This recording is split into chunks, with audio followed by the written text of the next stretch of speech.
محبت ہے تیرے ہوندیاں سندیاں محبوبہ میں کافر ہواں جے میں ہواں.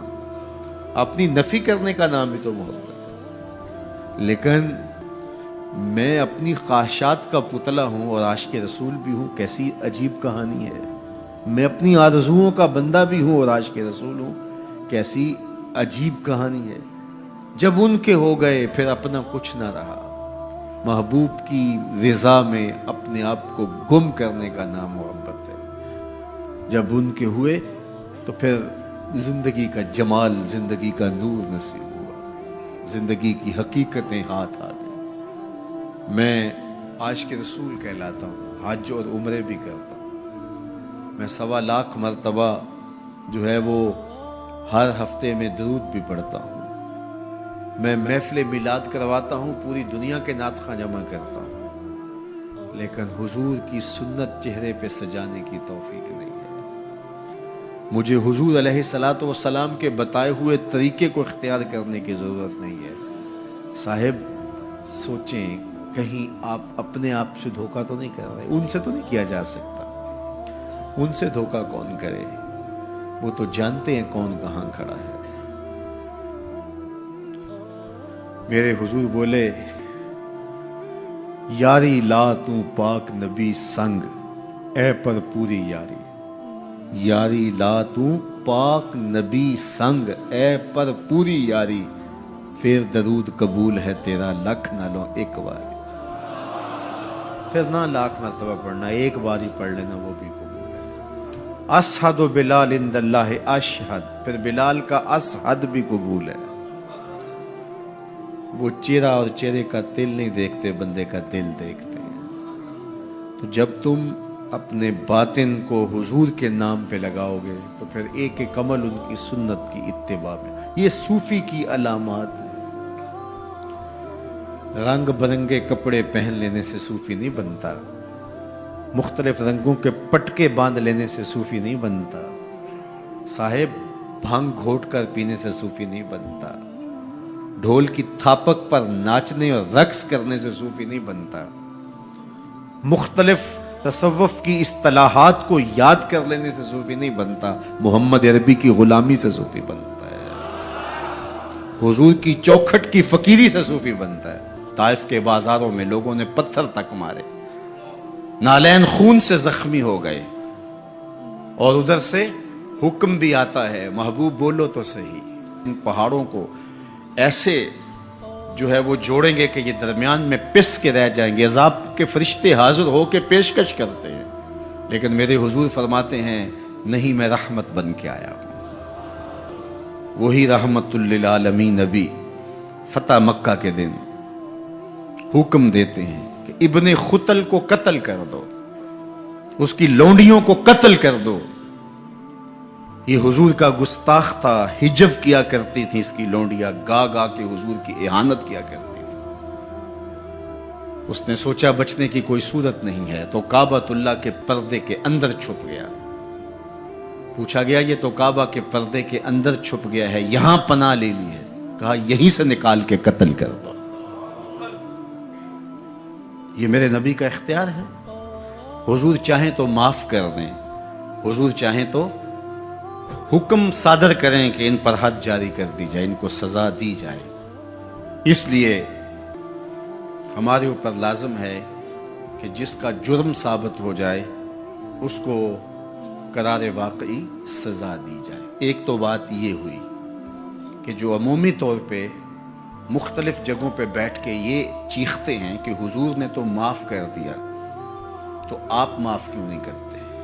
آپ اتنے سخت کیوں ہو گئے ہیں؟ آپ حضور کے ماننے والے نہیں ہیں؟ تو میں نے کہا صاحب یہ سنت اختیار کیجئے، اپنے دشمنوں کو معاف کر دیجئے، باقی کسی کے دشمنوں کو معاف کرنے کا آپ حق تو نہیں رکھتے. میں اس معاشرے کا ایک معزز شہری ہوں. توہین عدالت کر دی کسی نے تو مجھے اختیار دو نا کہ میں معاف کر دوں. کیا تم مجھے اس بات کا اختیار دیتے ہو کہ آپ کی عدالت کی توہین ہوئی اور میں اس کو معاف کر دوں؟ آپ کہیں گے آپ تو ہمارے شعبہ کے شخص نہیں ہیں. اچھا پاکستان کے سارے وکیل جمع ہو جائیں اور وہ کہیں کہ چلو اس کو ہم معاف کر دیتے ہیں، تو کیا تم تمام وکلاء کو اس بات کا حق دیتے ہو کہ وہ عدالت عظمیٰ کی توہین معاف کر دیں؟ یار جب توہین عدالت کی معافی آپ نے میرے اختیار میں نہیں دی تو رسول اللہ کی اہانت کی معافی کسی نے تمہارے اختیار میں بھی نہیں دی. یہ بات اچھی طرح سن لو، یہ بات اچھی طرح سمجھ لو کہ یہ تمہارا اختیار نہیں ہے، یہ صرف رسول اللہ کا اختیار ہے. حضور کے اختیار میں تم کون ہوتے ہو تصرف کرنے والے؟ وہ معاف کریں ان کی مرضی، وہ نہ کریں ان کی مرضی. تو پہلی بات یہ ہوئی کہ حضور علیہ السلام کا اہانت کرنے والا شخص وہ واجب القتل ہے، اس کی سزا موت ہے. اور یہ قرآن کا آئین ہے، یہ احادیث سے ثابت شدہ نتیجہ ہے. پاکستان کا آئین، پاکستان کا دستور یہ بتاتا ہے، 295 میں بھی ساری بحث کے بعد یہ قانون بنا تھا کہ جو شخص حضور کی اہانت کرے وہ واجب القتل ہے، اس کو سزائے موت دی جائے گی، اس کو پھانسی پہ چڑھایا جائے گا. جب پاکستان کا آئین بنا ہے، پاکستان کا قانون بنا ہے، پھر کیوں بنایا ہے اگر اس قانون کو نافذ نہیں کرنا؟ اب تک پاکستان کے اس قانون کو عملی طور پہ کسی پر بھی نافذ نہیں کیا گیا. جب سے یہ قانون بنا ہے یہ قانون کی حد تک ہے اور غیر مؤثر ہے.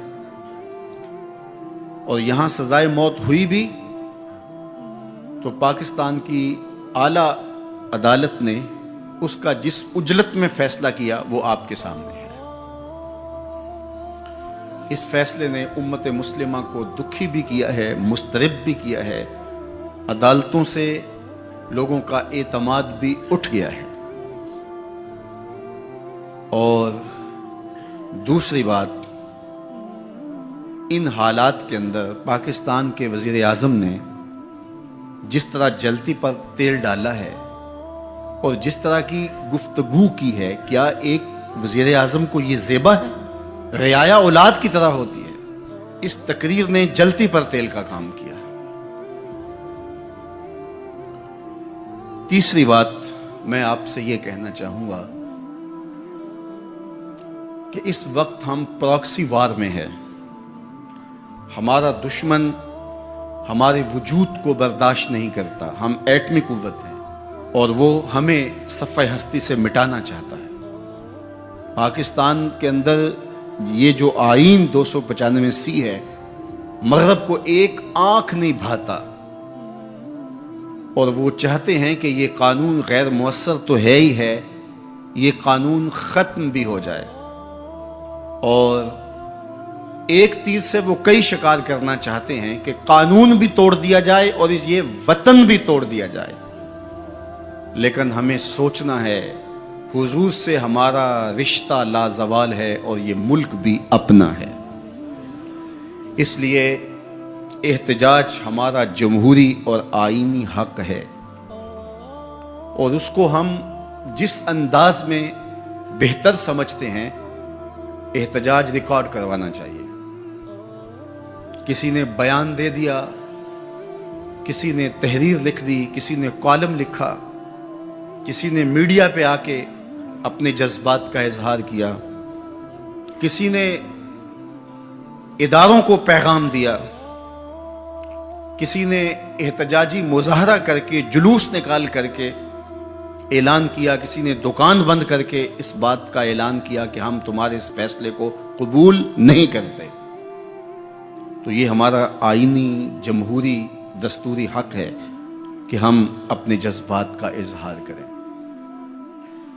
لیکن ہمیں اس موقع پہ گہری نظر رکھنا پڑے گی کہ دشمن اس سے فائدہ حاصل نہ کرے. اپنے لوگوں کو مرتب اور منظم رکھا جائے.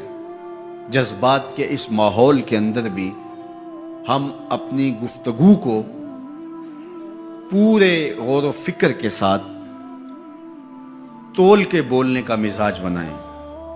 تاکہ ملک کے اندر کوئی ایسی صورتحال پیدا نہ ہو۔ اللہ میرے وطن کی حفاظت کرے اور ہم سب کو حضور علیہ الصلاۃ والسلام کے ساتھ لازوال محبتوں کا جو رشتہ ہے اس کو نبھانے کی توفیق دے، حضور کے سامنے حشر کے دن ہم شرمندہ نہ ہوں۔